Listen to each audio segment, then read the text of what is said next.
Yes, yes, yes. Welcome. Welcome to Clock It with AD Bryant. As y'all know, this is a great time. We know we do it twice a month. But you know what? I've been hearing a lot of people want me to do a little bit more, so I may do it once a week. But today is going to be exciting, man. Let me just tell you, it's exciting. But as you know, I got to tell you to follow us on all social media handles on YouTube at AD Bryant 34, Instagram PABRY 34, or it's underscore just underscore a underscore game underscore LLC. Follow me on Twitter, Paul Bryant 34, or it's just a game 17. Listen, and on Twitch at PackU 34. You know, we have to pay the bills. So our sponsors, man, you know what? I really thank the sponsors. They constantly do a great job in helping us out. First one is Humble Bully. I ain't a bully, but don't push me. Humble Bully. I ain't a bully, but don't push me. The Fellowship of Faith Church. Fellowship of Faith. If you're trying to find a church, go to Fellowship of Faith Church, where they Make Him Known podcast. They got a whole new podcast called Make Him Known. Follow it. Make Him Known podcast. Pastor Gardner.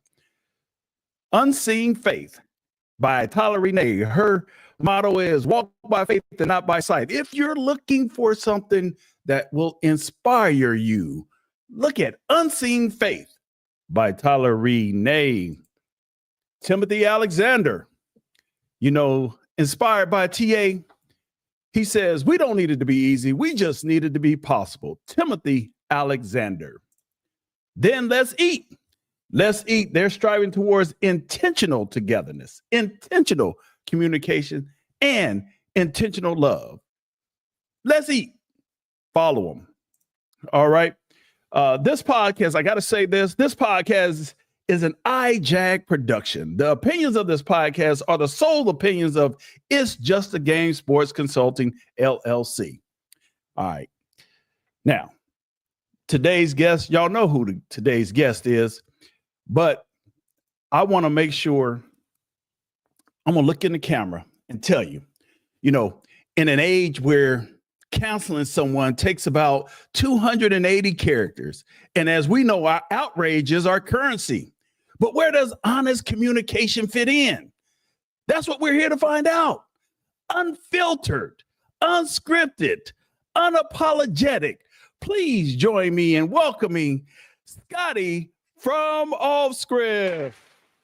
What's up, AD Bryant? I'm glad to be on. I appreciate the invite, man, and being in the game. I appreciate that. Hey, you already know you are in the game, man. You know, and I appreciate you coming on today, man. And we're just gonna get right in it. But before we start, let me tell you how this goes. I know you know it's a 15-minute podcast. I run the clock for 15 minutes. When that clock runs out, game is over. However, if we need to go in overtime, we will. Scottay, are you ready? I'm ready. It's about to be jump ball, baby. There we go. Clock's running. All right, Scottay. You've been in this space for some time. So tell us, how did you get into podcasting? Why podcasting? It's funny. A military buddy of mine actually came up to me. He was like, man, we should talk about sports. We always talk about sports with each other and stuff like that. So I was like, I was married to my first wife at the time, and I was like, I just got a lot of stuff going on. I don't know. So then when COVID happened, he was like, man, we can do it virtual. Everything's virtual now and stuff like that. So I was like, all right, cool. So I came up with the name. I came up with the logo, and that's how Off Script was born. And it started as a 2-person thing, actually. Like, me and a friend of mine. It wasn't going that well. We was doing NFL and stuff like that. It kind of fell off. And then a good friend of mine, Cut, we was in a Black YouTubers group together. And he was like, man, I think you're really good, but you need to change your focus. And you need to go to HBCU sports. And as they say, the rest is history. I did a show about Deion Sanders. It got 20,000 views, and I ain't never looked back.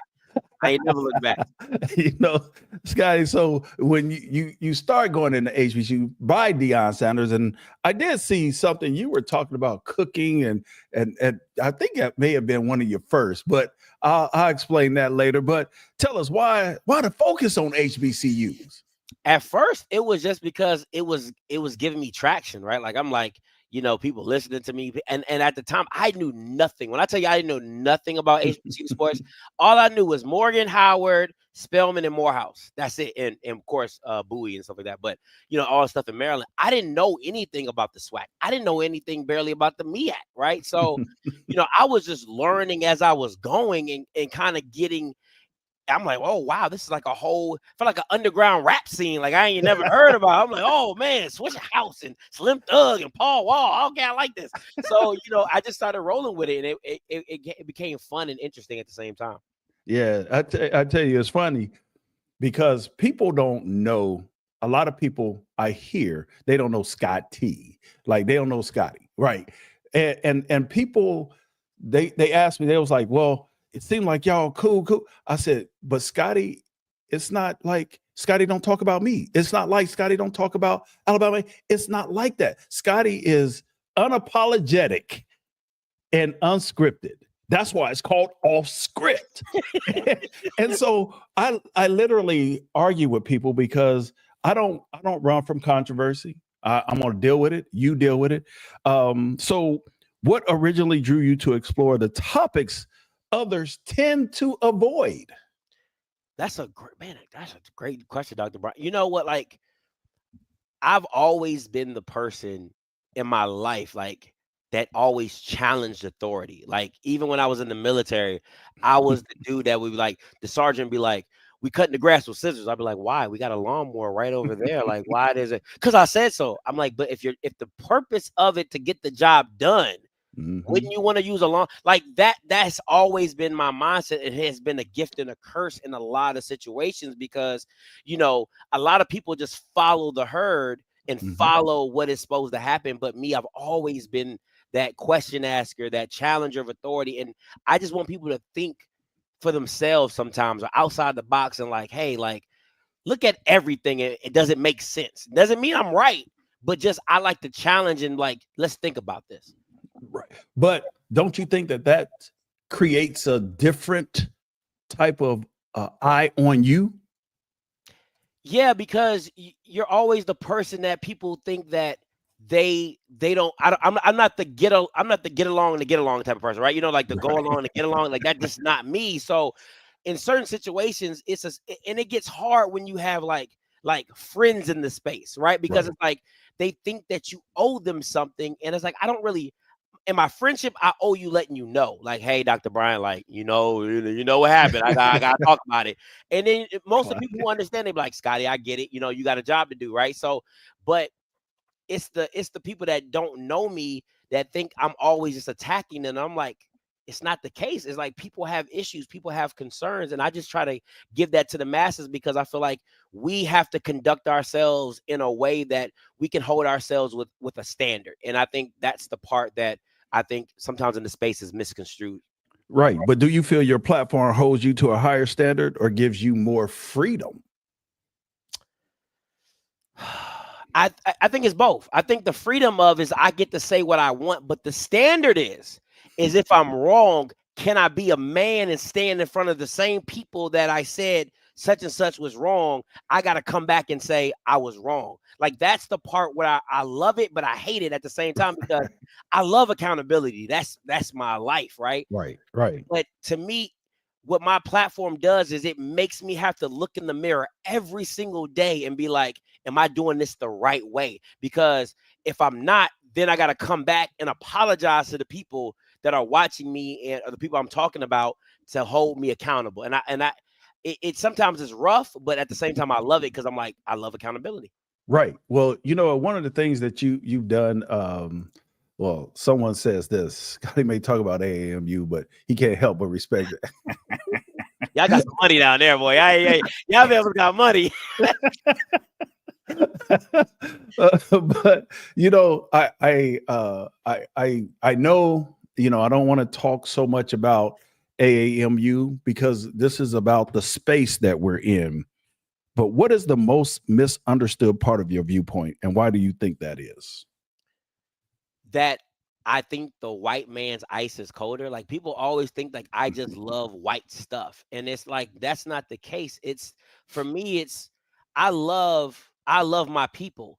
But at the same time, I understand our people have a shortcoming of that if it's not coming from a white person, it's hard to accept. Like if it's another black person telling them no, this is not the right way to do something, it's like, oh, what do you know? But then when the white man come down and says, it's not the right way to, oh, I always knew that when the like, bro, I've been telling y'all Bama's for like 2 years, right? So it's not about the white ice. I just feel like we as people, we as black people, we are too influential, we're too creative, and we're too resilient to not live our lives in having a standard of a procedure of how we move. And that's the part to me, I'm like, man, this stuff is hard for these schools, but yet people are being shady and underhanded, and I hate seeing that. And then them doing it to students on top of that, I really hate it. So I try to be the voice of the voiceless and really put them in front of, and people let them see what they're dealing with. You know what? And I want to go back to your accountability. You and I can only speak for myself. You and I, there has been some things, and I'm like, Scotty, no, that ain't accurate. You're right. But then to your point, 80 Bryant, yo, this is what I got. Scotty, you right. And then you say, I'm going to talk about it. And I'm like, okay, I can't be mad at your opinion. That's you. Yeah. And that's what I think a lot of people get caught up in, whether I dislike that off-script t-shirt in your background. So what? That's my opinion. I'm not defined by others' opinion. And I can say that about you. You just spit the facts. You go, hey, it is what it is. It's not what it's not. So I respect that a lot, man.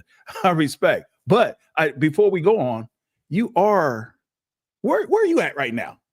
Ohio. Where? Say that again. Ohio. Can you say I'm not doing it with the I'm not doing none of that. Hey, you might as well. Hey, look, you're there. OHIO. I'm not doing none of that. Now, if my wife was here, she'd be like, I'm not. No, I'm good. I'm good on all that. Scotty, man. See, that's the hating part, right? All right. What's the biggest misconception people have about you personally? Oh, that's a great that I'm always loud. Like I'm really like my wife. If my wife was on here, she'd be like, he's actually really chill. Like I'm a really chill individual. Like I'm really low key. I stay in the crib. I've always been a homebody. I throw the ball with my daughter, throw the ball with my son. Like I'm a really, really chill individual. And the reason I like Ohio is because like in Atlanta, it's just so busy, and Ohio is just real chill, laid back. Like we're in the suburbs and kicking it, right? So I'm actually a really, really chill individual. So people think like I'm loud and now I can be, but like 9 times out of 10, I'm really chill. I really am really chill. But Scotty, that everyone is just like being in the movies. I'm gonna say it. You may not like it. People may make fun of me. I'm a big Young and the Restless fan. So I love Victor Newman, right? I love Victor Newman. But when you go out and you see Eric Braeden out on the streets, most people think he's Victor Newman, and he talks about it in his book. That's not who he is. Yeah. That's his character. So I look at that. Scotty is you're on the tube, and you got to be who you got to sell the people. Yeah, I think my wife says it really well when people meet us and talk to us. She was like, what y'all see is Scotty. She said, and that's my husband. She said, he can be like that. She said, but he's just not like that all the time. She said, who I have is Abrion. Like Abrion is at the house. He doing his daddy duties. He's doing his husband duties, and he's chill. But she said, Scotty is Scotty. And, and then sometimes she'd be like, when I'm going crazy at the house, she'd be like, this ain't off script. You know what I'm saying? So I'm like, man, baby, you're right. So, I'm really chill most times though. All right. What conversation surprised you the most? Either because it changed your viewpoint or it made it worse? You know what's crazy? I think having the conversations that I have with people in administration really open my eyes to all the 360 things that you guys have to worry about, like my talks with you and Miss Suggs and Ashley and even Travion, and like there's certain parts of it that you just don't think about, right? Like you're just Right. like, I'd never been in that role, so it's like, oh my man, I ain't even, oh man, that's crazy, right? So it's really talking to administrators, SIDs, and teachers and professors that do their stuff, that reach out to me, and I'm like, oh wow, I didn't think about that. Oh, I didn't think about that. So it really shocks me when I get like a full encompassing day or a thought of what you all guys have to worry about. I'm like, well, that's a lot. God, dog. Yeah, especially nowadays with the NILs and all that. So if you are a AD today, what is the first thing you're doing to secure your athletics department and to make sure that it's vibrant? Oh, that's a great question. I think for me, it would either be doing something regionally, like to be like a TV deal regionally to make sure that we're shown in our area, or it would be partnerships in the local, like in the local area and things like that. Because I look at NIL as a gift and a curse, right? Because at the end of the day, it's a never ending pit. There's no return on value Right. when I'm paying players unless we win a championship. And that doesn't even return the value of what I'm putting out or having to pay. So that would have to be like a last option for me to really focus on NIL. I need recurring revenue that is not a money pit. And NIL in the HBCU space and in most of college athletics, it's a money pit because the player that I'm paying for, how am I really know what value I'm going to get back from him for my program unless we're winning? Right? Because winning brings in fans, winning brings in promotions and marketing. But if we're not winning, then it ends up being just a hole, just a hole in my pocket. So do you think we should pay before or during their stay? I think if it was me, and I think that's the hard part, because when you're going against other programs in your division, you're like, they're willing to pay me, and I would pay. It's hard to say I would pay for longevity because there's no such thing as that anymore, right? So I won't even probably have a kid for 2 or 3 years anymore. So you just got to go get the kids that you think are talented and find a way to get them to your program. But I would pay for longevity. So if I had a kid that had been in my program 1, 2, 3 years, he's going to get NIL money because of his stay with us. And I believe in that, but you still got to go get those competitive guys to come in and make your program competitive. So I definitely understand having to pay guys who've never done anything for your program, but you got to reward the people that are staying in your program and giving you those multiple years. I agree. Now, Scotty, we're down to our last minute, but I want to know, you did a podcast called yourself Chef Boyardee. Remember that? So remember that? Yeah. Okay. Yeah. So I always say I'm Chef Bro Yardee, but tell me, what are you bringing to the cookout? Hot dogs and burgers. That's all I got for you. I ain't listen. I'm gonna be honest with you. I am not a griller. Listen, my wife has gotten me on the grill, but I'm not like ribs and brisket and all that. Listen, I'm a city boy. Okay, like I will pay somebody in a heartbeat. Like my wife's her dad, masterful. Hey man, I'll buy the meat. You just cook it, bro. Like we can make this thing work. So if I'm going to the cookout, it's Sprite. I'm bringing Sprite, and I'm bringing burgers and hot dogs. That's all you'll get from me. That's all you get from me. I ain't Clock that, everybody. So today, you heard the clock, but we had today Scotty from Allscript. Now, Scotty, I need you to tell everybody how to follow you on social medias and everything else.